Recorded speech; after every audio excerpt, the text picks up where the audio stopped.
Landireni pa wireless komanso kanema wa Mzati, ine langa dzina ndi Evance Matola ku program imeneyi ya mbiri.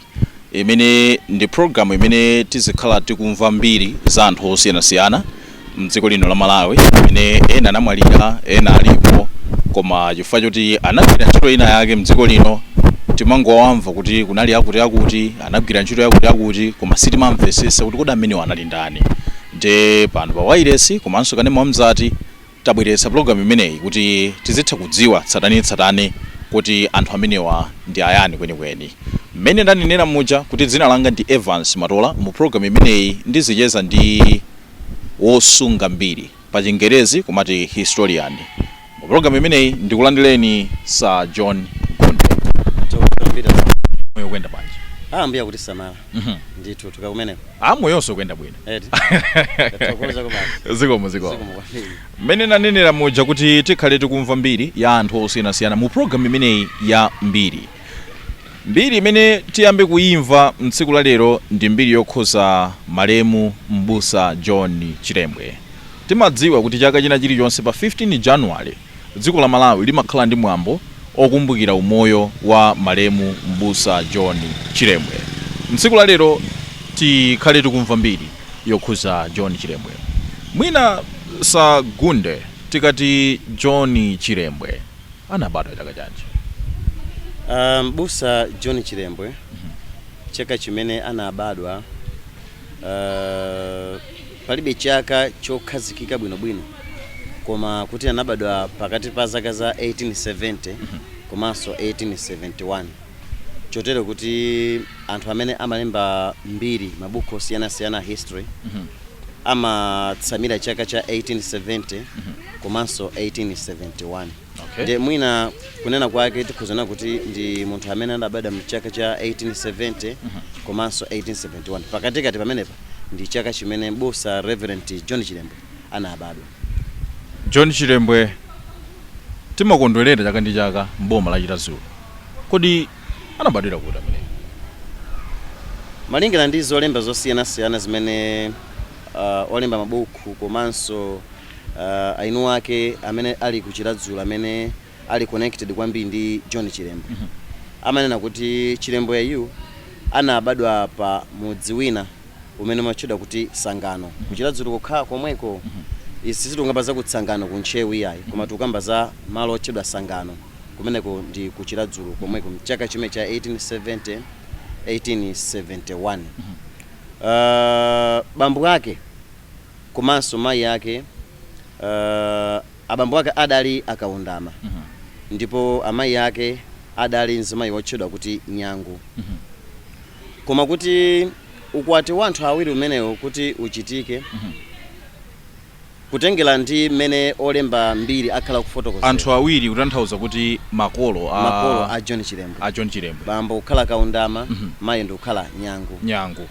Malingana ndi kafukufuku wina amene akupezeka akuonetsa kunena kuti mtundu bambo yake adali amtundu wa Chiyawo, pamene mayi yake adali amtundu wa Chimang'anja. Ndiye chimene chimachitika nchona kuti zaka zimenezo kumachitika malonda au ukapolo. Ndiye chimene chidachitika nchona kuti mtundu wa Amang'anja ndi umene umazunzika kwambiri ndi nkhani zokhudza za ukapolo.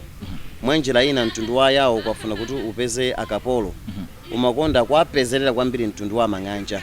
Nthawi imeneyi pamakhala kuzunzana, kunali kuzunzana pakati pa mitundu. Makamaka mtundu wa Ayawo umene umakonda kuwazunza kwambiri pachifukwa chona kuti Amang'anjawo unali mtundu ofatsa.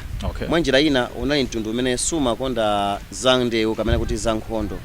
Nde pamene awa Ayawowa adali anthu okonda kukweza akapolo kumakagulitsa kwa ma-Arabs ndi zina zoterozo.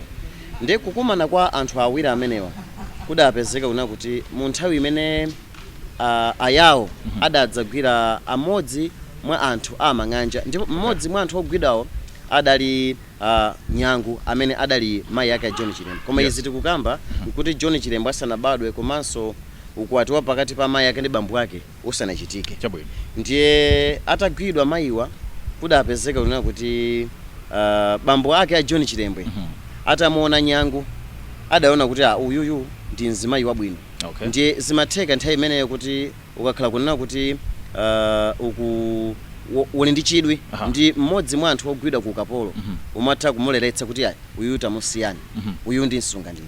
Ndiye chimene adapanga bambo ake John Chilembwe idali nkhani inona kuti adanena kuti iyayi mayiyu tamusiyani kusonza kuti sadafunenso kuti akhale ngati kapolo.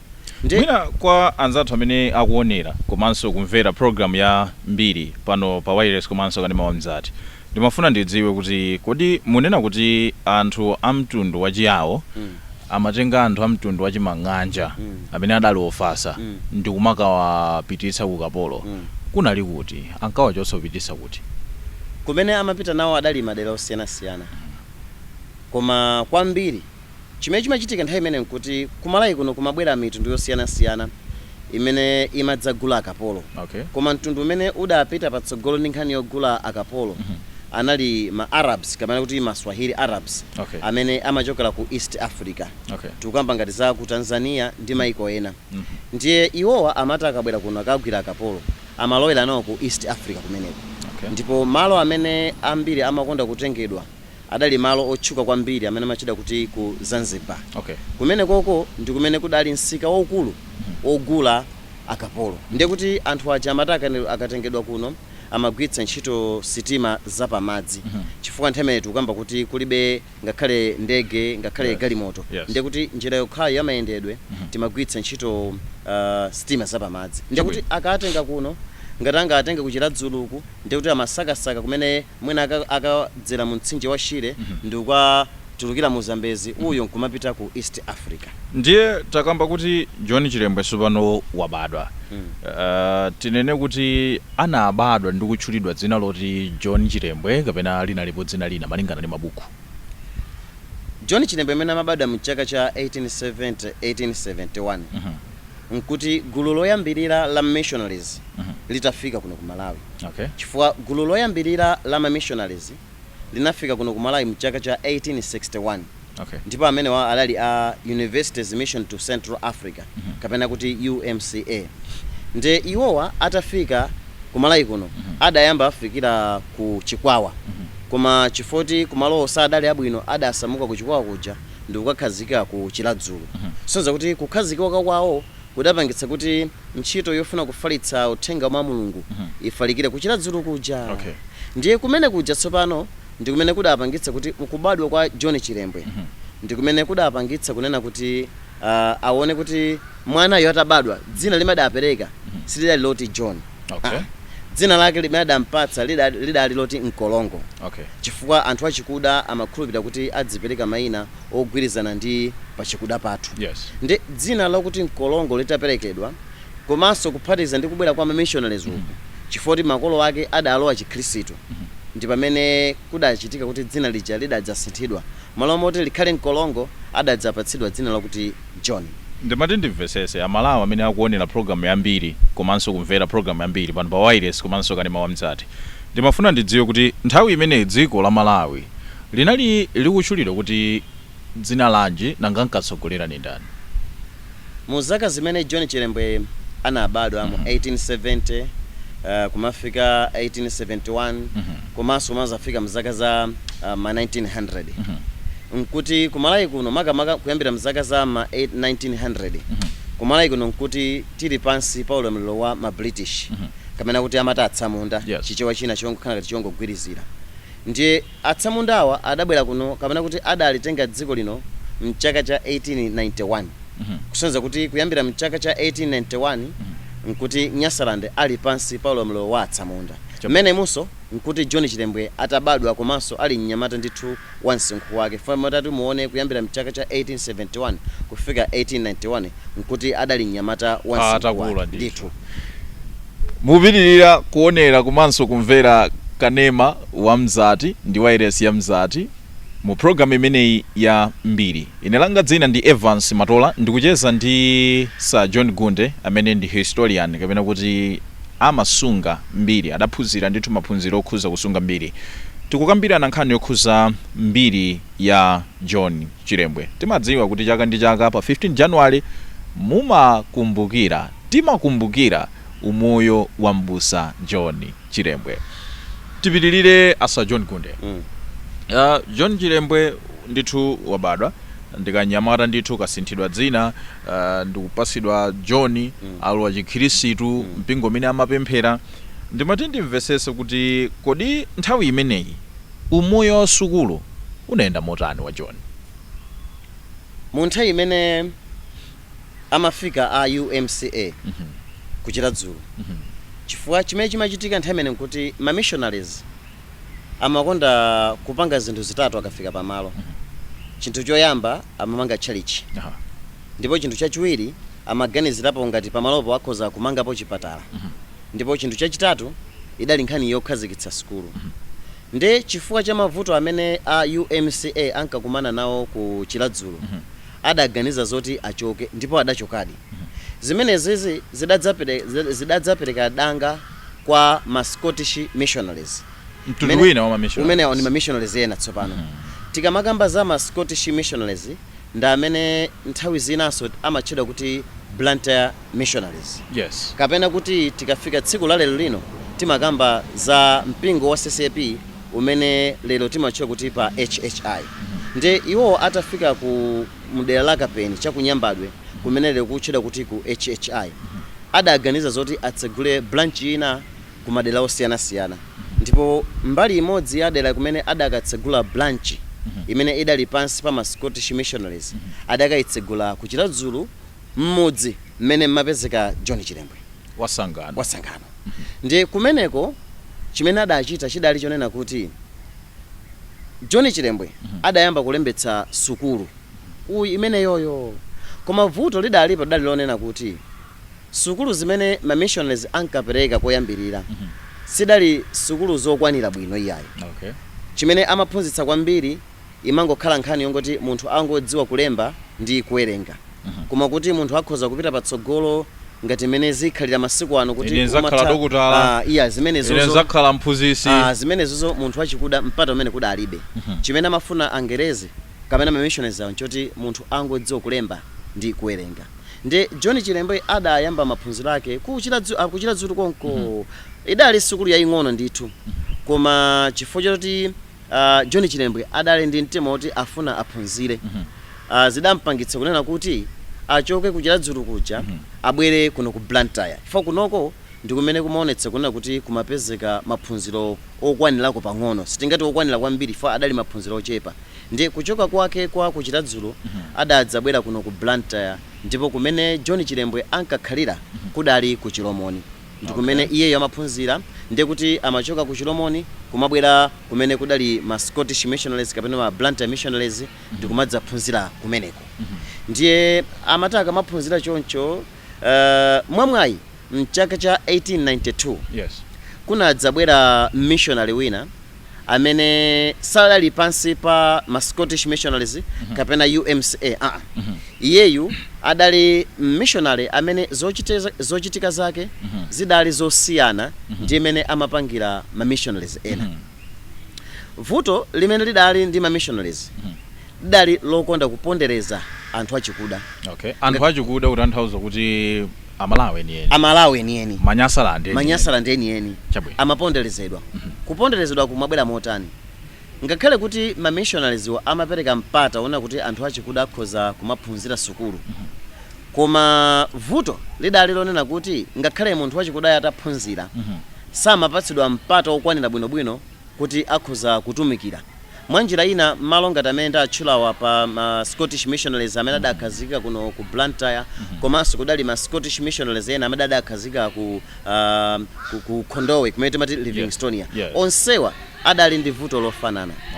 Vuto lake lidali lonena kuti ukakhala kuti ndiwe munthu wachikuda waphunzira sukulu, nde ukaphunzira sukuluyo mwina wafika ponena kuti mwina wamaliza maphunziro ako a primary school ndi wapanga ka sukulu kuti nawe sofuna ukhale mbusa. Ma Scottish missionaries samalola kuti munthu wachikuda akhoza kupatsidwa udindo ngati mbusa odzozedwa kumatumikira mpingo ngakhale kuti iweyo waphunzira chotani. Mwanjira ina anabweretsa chikhirisitu koma samalola kuti anthu aku Malawi Manyasalandi ayambe kulalikira.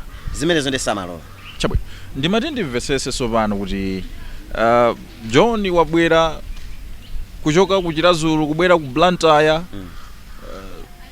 tinene kuti nthawi imeneyi anapeza mwayi wina uliwonse ochoka ku Malawi kuchoka ku Nyasaland kupita dziko lina nanga anapita ndani ngati panali mwayi otero kutereko mmene ndimafotokozera kuti kunadzabwera missionary wina yes kubwera kwa munthu ameneyi ndi kumene kudathandiza kwambiri kuti John Chilembwe apeze mpata opita ku America. Koma ndimafuna ndimveketse pamene popo kuti amene akutiona ndi amene akutimvera animvetsetse kuti nkhani tikuyenda nayo masulani kuti tithe kumvesesa kuti John anachoka bwanji ku Nyasaland kupita ku America. Ndinafotokoza kuti John Chilembwe amakhalira ku Chilomoni chabwino mmene amapanga maphunziro ake pa Blantyre Missionaries. Kubwera tsopano kwa missionary uju amene dzina lake lidali Joseph Booth. Okay.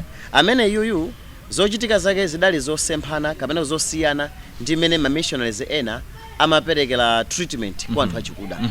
Chifukwa Joseph Booth amakonda kwambiri kuthandiza anthu achikuda amene anali ndi chidwi chofuna kuphunzira. Okay.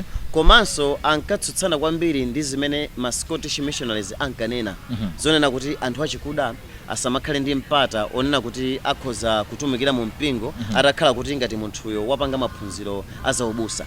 Ndiye kudapezeka kunena kuti Joseph Booth atamuona John Chilembwe adachita naye chidwi kwambiri ndipo pamene tsopano John Chilembwe akanakutana kuti Joseph Booth adadzamutenga John Chilembwe kumakhala naye mnyumba mwake ndipo adambalemba ntchito ngati mnyamata wa nyumba mwanjira ina ngati wa ntchito wa nyumbamo. Kodi pa nthawi imene John anasana kwatira Aida nthawi imene iyi kukwatira Mbiri yawo mmene amafika kuno nkuti asanakwatire. Koma kuti atamaliza maphunziro ake atabwerera kwawo ndimene adakapeza banja. Chabwino akugwira ntchito ya nyumba. Mene John Chilembwe amagwira ntchito nyumba ngati house boy. Masiku timati house boy. John Chilembwe ankakopeka kwambiri ndi zimene Joseph Booth ankaphunzitsa. Okay. Makamaka pa nkhani yonena kuti anthu achikuda adzipatsidwa mphamvu ngati ali ndi zoyenerera kuti akhoza kutumikira mu mpingo kukhala ngati abusa. Ndi zimenezi John Chilembwe zidamuchititsa chidwi kwambiri ndipo adaona kuti ngati kuli mzungu amene ndikhoza kukhala naye phati kuti akhoza kundithandiza ndi ameneyo. Kodi nthawi imeneyi chimene anthu amaphunzitsidwa kwambiri chinali cha Chikhristu basi. Chikhristu chidalipo. Kusukulu konso kudali maphunziro ena chifukwa ngati history ndimene imalimbikitsidwa kwambiri makamaka ma missionary schools. Komanso kudali phunziro ngati arithmetic imene timati mathematics pa. Adalipo maphunziro ena komanso ntchito ukakhala kuti wamaliza ntchito maphunziro ngati amenewo mu anthu achikuda amapatsidwa mwayi chifukwa ntchito zimene zimakonda kupezeka zidali magulu okwana ngapo. Ntchito yoyambirira imene munthu achikuda amatha kuloledwa idali ntchito kuti munthu akhoza kukhala mphunzitsi zimene zamalola. Komanso mwina munthu wachikuda ukaphunzira umatha kulembedwa ngati kalaliki wa pamalo pa kampani kapena ngati pa church. Zimene zizi ndi zimene ntchito zimene anthu achikuda amapeza mwayi otakhoza kugwira ntchito. Koma nkhani ya ubusa iyi ndimene imaonetsa kuti imeneyi ndi amalimbalimba. Chifukwa ndiye nyumba mmenemu anakhalamo nthawi itali bwanji kuti achoka azipita ku America? Nyumba mmenemu adakhalamo zaka pafupifupi zokwana 7. Kati tine kuti zaka zisanu titero. Chifukwa kuchoka mu chaka cha 1892 imene Joseph Booth adabwera kuno. Imenenso adakumana ndi John Chilembwe. Imene John Chilembwe adayamba kugwira ntchito mwa Joseph Booth ngati wantchito. Padangotenga zaka zisanu zokha kufika mu chaka cha 1897 chimene Joseph Booth adaganiza kuti antenge John Chilembwe apite naye ku America.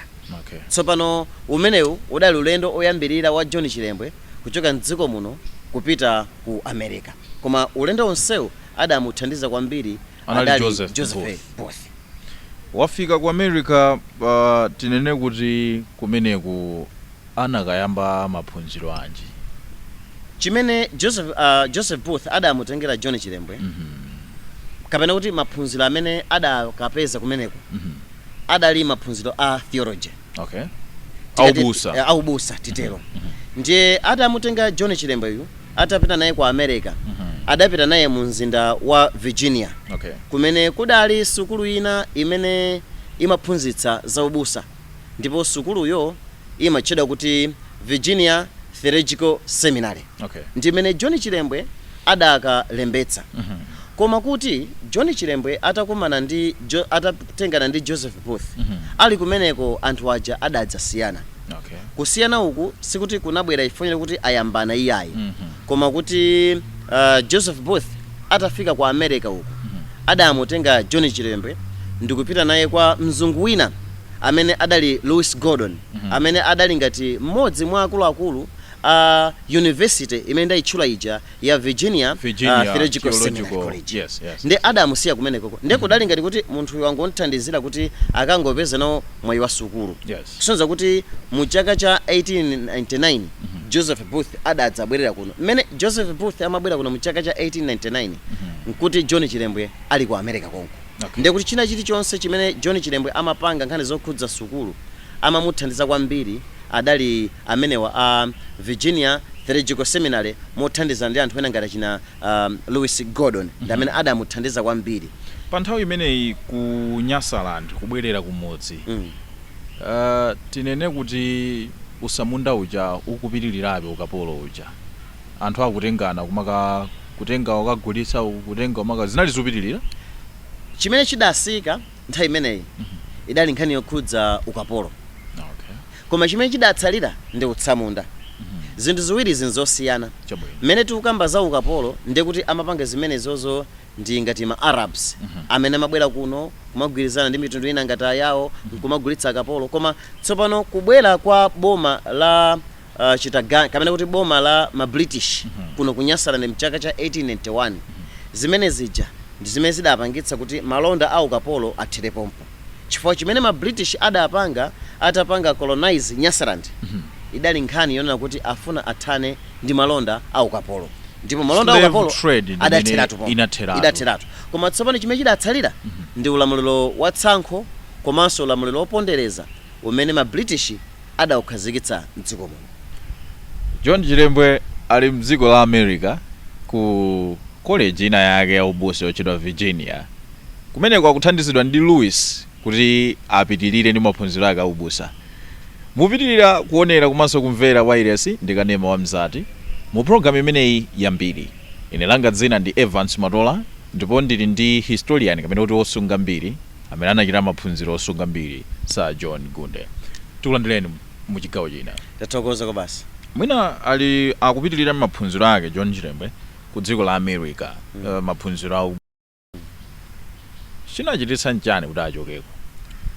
Ukotena kuti chimene Joseph Booth adamutengera idali nkhani yonena kuti akapange maphunziro. Okay. Ndipo maphunziro wa adali oti amene akutenga zaka zokwana zitatu. Kusonza kuti tikachoka mchaka cha 1897 tikudzathera mchaka cha 1900. Yes. Koma mu chaka cha 1899 ndi chaka chimene John Chilembwe pa Chingerezi timati kumpanga ordain kamena kuti kumudzodza. Anadzozedwa kuti dziko la America. Ndipo mu chaka cha 1900 ndi chaka chimene tsopano John Chilembwe adachoka ku America kumabwera kuno ku Malawi. Okay. Ndiye kwa John Chilembwe kuchoka mdziko la USA kubwera kuno ku Malawi adalandira support yokwanira kwa basi. Okay. Chifukwa chimene chimachitika nchonena kuti Virginia Theological College atamuphunzitsa John Chilembwe adalandira support kwambiri ndi Baptist National Convention. Tikamakamba za Baptist National Convention kadali kaguluka ma Negroes kapena kuti kadali kaguluka anthu achikuda aku America konko. Okay, ma Black Americans. Amene nawonso adatopa ndi nkhani zo kuponderezedwa kwa anthu achikuda. Chifukwa nkhani yonena kuti anthu achikuda akuponderezedwa sikuti imachitika kuno kunyasana ndekokha. Kapena si imachitika kuno ku Africa kokha. Ngakhalenso ku America konko kudali vuto lona kuti anthu amene anali achikuda pamachitidwa kamena kuti amasankhidwa kamena kuti amaponderezedwa mu njira zambiri. ndi chifukwa chake mzaka za 1950s mzaka za 1960s ku America konko kunkabwera anthu ngati achina Malcolm X komanso kunakamba nkhani ngati zokhudza za china Marcus Garvey komanso kuti anthu ena ngati achina Martin Luther King Jr. anthu amene ankamenyera ufulu wa anthu achikuda sonza kuti kumene kokonso vuto lona kuti anthu achikuda akusalidwa linkachitikaso ndiye 1900 wapatsidwa support kwambiri ndi Baptist ndi Baptist National Convention akuchoka kumeneko akubwera ku Malawi bwera kuno amenewo ndi amene pobwera kuno John Chilembwe adamupatsa ndalama zoti mene akubwera kuno akhale ngati kuti akuona potani poyambira ni ntchito yake iyi ya ubusa imene afuna adzayambe komanso adadza mbwera limodzi ndi azibambo awiri ochokera ku America konko amene adanena kuti anthu amene wawa ndi amene angamuthandize John Chilembwe kugwira ntchito ya Mulungu ndiye kuti kubwera kuno ku Malawi adafika mchaka cha 1900 ndipo adabwerera kwawo ku Chiladzulu. Timaonera sewero timamvera sewero loti akuti akwatire Aida panapezeka ngati kuti arranged marriage nthawi imene asanakwatire be nkhani za zimene zimayikidwa mu sewero la John Chilembwe zina it's a real history koma zina zimayikidwa ncholinga choti nkhaniyo itani kodi ingokomeza chabwino ndi kukwatira koma nkhani yoti John Chilembwe wakwatira adakwatira di atabwera ngati banja koma mwina zina zimene zimayikidwa mu sewerozo ndi zimene zimangoyikidwa kuti sewero likhathamire despite kuti it's a real history ndi mabuku amatinji kuti akutani kuli wena pa nkhani ya banja la John Chilembwe nkhani ya yoyo ndi kuti tikhala ngati tipita somwe mpira chifukwa chonena kuti pali ma version nkhani ya John Chilembwe atsogolera pali ma version osiyana ndipo ma version ena ndi abodza umbonoke palibe ndipo ma version ena halfway maumboni alipo komanso tithokoze panopo chifuna kuti pali mabungo osiyana anthu osiyana amene tikuyesetsa mwina kufukula kuti kodi kweni John Chilembwe pada adali uti chifukwa pamene atsogoleri pamene padavuta kwambiri nkhani ya John Chilembwe uprising ya John Chilembwe imetifikako kumeneko idachitika mchaka cha 1915 dziko la Nyasaland lidalandira ufulu odzilamulira mchaka cha 1964 nde mutati muone time frame imeneyi yocheka 1915 kudzafika 1964 sipatali tumene ndi pafupi chifukwa mwina ndi zaka zochepa kwambiri mwina about 30 something years now mmene timafika mu 1964 ngati dziko tinali oti timafuna kuti tidzisunga mbiri za anthu amene ali ofunikira mdziko muno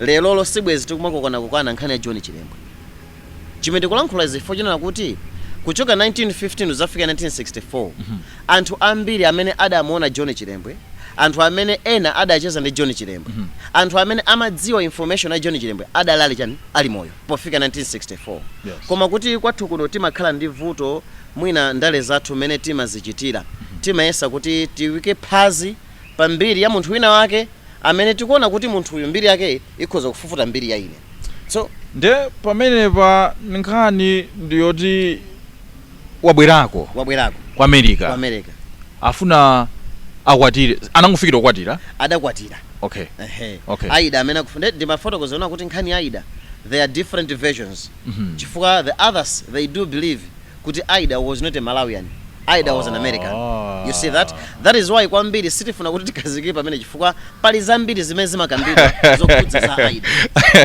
ndi mmene moto program ya mbiri popano pa kanema wa ndi Evance Matola ndikucheza ndi Sir John Gunda amene ndi historian koma ndikayiona nthawi ndiye ikuoneka ngati kuti bwanji pamenepa pamene akunena kuti mukuti ena amati anali mzungu amatero komano ma version ena anali Malawi ndithu tiyimire pamenepo bwanji tathokoza kwambiri kufikiranso sabata ya mmawa pamene tidzatengere pamenepa kodi Aida anali mzungu anali Malawi ndikuthokozani kwambiri zimwe kwambiri atsogoleri kufikiranso sabata ya mmawa iliza tikumva mbiri ya John Chilembwe mu program imeneyi ya mbiri pano pa wireless komanso kanema wa Mzati. Ine langa dzina ndi Evance Matola, ndimacheza ndi historian John Gunde, pamakina panali John Somera komanso